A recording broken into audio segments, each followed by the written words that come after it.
अस्सलाम वालेकुम रहमतुल्लाह। एक मशहूर नात शरीफ है जो कि काफ़ी वायरल है, आपने भी सुना होगा मोबाइल रिंगटोन पर या इस वक्त बड़े बड़े नात ख़वानों ने भी उसको पढ़ा है कि ए सब्ज़ गुम्बत वाले मंजूर दुआ करना। तो यहाँ पर इस नात शरीफ में ये जो दुआ का लफ्ज़ इस्तेमाल हुआ है, तो दुआ तो इबादत होती है और दुआ तो अल्लाह से की जाती है, और दुआ दुआ को मंजूर करना, कबूल करना, इबादत को कबूल व मंजूर करना, ये तो अल्लाह तबारक व तआला का काम है।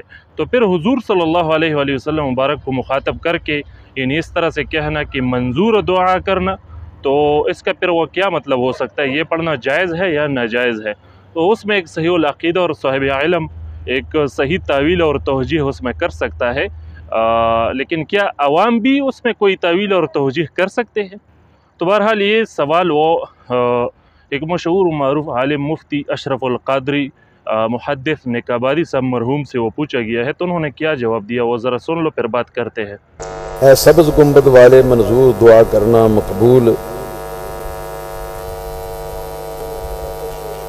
मकबूल दुआ मेरी महबूब खुदा करना।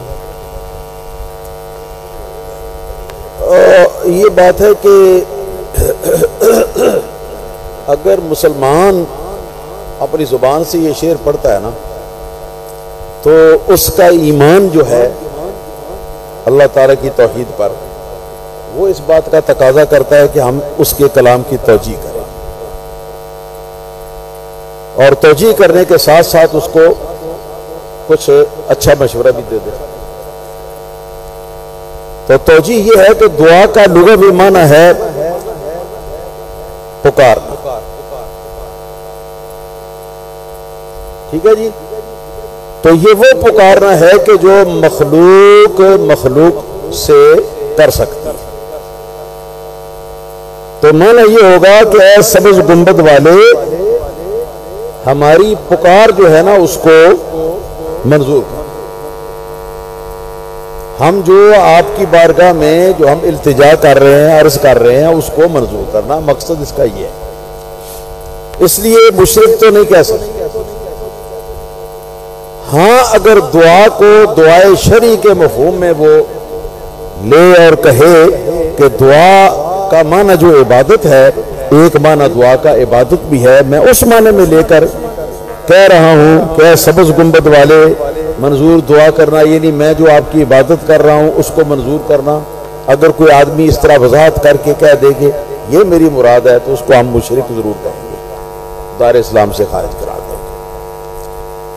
और अच्छा मशवरा ये है कि ये एक ऐसा कलिमा है कि जो मुँह में शिर्क है, इसमें सुनने वाले का ज़हन फौरन दुआए शरी की तरफ जाएगा और वो इबादत। तो ये मुँह में शिर्क है। शिर्क का वहम जो है ना, वो इससे सुनने वाले को महसूस होता है। बात समझ में आई कि नहीं? और कलिमा मुँह में शिर्क जो है वो बोलना, ये शरअन गुनाह है, मकरूह तहरीमी है। तो इस वजह से समझाना चाहिए कि ऐसा कलिमा के जो मकरूह तहरीमी है, जिसका कहना तो वो ना कहा जाए। तो मेरा ख्याल है कि मैं इसकी इस्लाह किए देता हूं। इसको यूं पढ़ ले आदमी, है सब्ज़ गुंबद वाले मंजूर सदा करना। जैसे फकीर सदा करता है ना किसी गनी के घर पर, दरवाजे पर, तो वो आप कह लें ताकि न रहे बांस और न बजे बांस। ऐ सब्ज़ गुंबद वाले मंजूर सदा करना। और आगे जो मकबूल दुआ मेरी है, ये लफ्ज़, तो यहाँ पर भी मकबूल सदा मेरी महबूब खुदा का, इस तरह आदमी कह ले। ये दुआ की जगह पर सदा का लफ्ज़ लगा ले, तो वो ईहाम शिर्क का जो है वो भी ले रहे। तो उम्मीद करता हूँ कि मुफ्ती अशरफुल क़ादरी मुहद्दिस नेकाबादी साहब मरहूम का ये जो तफसील उन्होंने बताया वो आपने सुना होगा, और यकीनन इस पर तफसील और वजाहत होनी चाहिए थी, क्योंकि ये नात शरीफ काफ़ी वो वायरल है, और यानी बहुत वायरल है, तो उस पर वजाहत होनी चाहिए थी। मैंने सर्च भी किया तो कोई किसी ने कोई इस बारे में वजाहत नहीं की है, मुझे वो इस बारे में परेशानी भी हुई। तो अच्छा हुआ कि ये क्लिप मुझे मिल गया मुफ्ती अशरफुल क़ादरी साहब मरहूम की, तो मैंने सोचा कि चलो उस पर थोड़ा ये वीडियो बनाना चाहिए ताकि लोगों को थोड़ा वो आगाही हासिल हो जाए। देखो भाई, यहाँ पर ये जो इस नात में मंजूर दुआ करना, तो इस दुआ से यानी ये कई मानी में भी वो इस्तेमाल होता है और इसमें एक तावील और तवजीह भी हो सकती है। एक सही उल अक़ीदा बंदा और साहिब इल्म बंदा उसमें एक तावील और तवजीह कर सकता है सही, लेकिन क्या आवाम का भी इतना लेवल है, आवाम का इतना अक्ल है कि वो उसमें कोई तावील कर सके, वो उसको सही माने में ले सके? तो इसका भी वो ख्याल करना चाहिए, शरीयत के मिजाज का भी ख्याल रखना चाहिए और आवाम की अक्लों का भी वो ख्याल रखना चाहिए। उनके अक्ल के मुवाफिक वो कलाम पढ़ना चाहिए, बात करना चाहिए, बात लिखनी चाहिए। तो इन चीज़ों का वो ख्याल रखना चाहिए। देखो, असल चीज़ चूँकि इस नात शरीफ में जो असल चीज़ है वो ये है कि जिसने वो लिखा है, जो पढ़ रहा है, तो वो ये चाहता है कि मुझे हुज़ूर सल्लल्लाहु अलैहि वआलिहि वसल्लम मुबारक का तवज्जो और नज़र करम हासिल हो जाए, हमारे तरफ तवज्जो फरमाए। तो यही उनका वो मतलब है ना, एक मोहब्बत का इजहार करना चाहता है। तो भाई बिल्कुल करना चाहिए, लेकिन उनके लिए फिर ऐसा करो कि ऐसे अल्फाज वो लिखने चाहिए, पढ़ने चाहिए जिसमें कोई शक व शुबहा ना हो।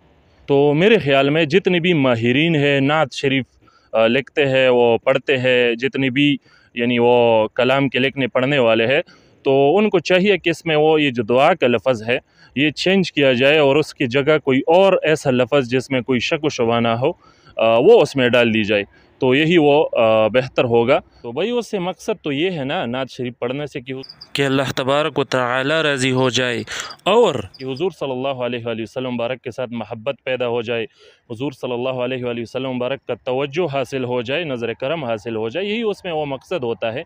तो इसके हुसूल के लिए अल्लाह तबारक व तआला के फ़ज़ल से, तो उसके लिए फिर ऐसे अल्फाज वो पढ़ने चाहिए, ऐसे अल्फाज वो लिखने चाहिए नात शरीफ में कि उसमें कोई शक व शुबहा ना हो और शुकूक में मुब्तला ना हो लोग, और लोग आसानी के साथ समझ सके, लोगों को भी उससे फिर वो फ़ायदा हो। तो इस बात का वो ख्याल रखना चाहिए, शरीयत के मिजाज का ख्याल रखना चाहिए, आवाम की अक्लों का वो ख्याल रखना चाहिए। तो इस टॉपिक पर मैंने सोचा कि चूँकि ये ज़रूरी है, काफ़ी वायरल है ये नात शरीफ, तो इसकी वजाहत होनी चाहिए ताकि लोगों को इस मसले के बारे में वो आगाही हो।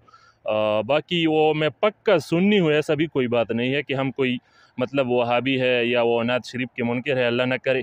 तो हम अल्हम्दुलिल्लाह पक्का सुन्नी है और सिलसिले सैफिया मुबारक के एक अदना खादिम की हैसियत से वो सोशल मीडिया पर अक़ायद अहलुस्सुन्नत वल जमात के लिए वो काम भी करता हूँ। अल्लाह कबूल व मंजूर फरमाए, तो ऐसा भी कोई मसला नहीं है। तो बहरहाल एक सही सुन्नी, एक पक्का सुन्नी ही इन चीज़ों में वो एहतियात करता होगा और इन चीज़ों में वो यानी पक्का सुन्नी ही वो एहतियात वाला हो सकता है। तो इस हैसियत से वो मैंने ये चीज़ आपके सामने रख दी। बहरहाल अल्लाह जल्ल जलालुहु हम सब पर खुसूसी फ़ज़ल रहम करम फ़रमाए। अस्सलामु अलैकुम व रहमतुल्लाह।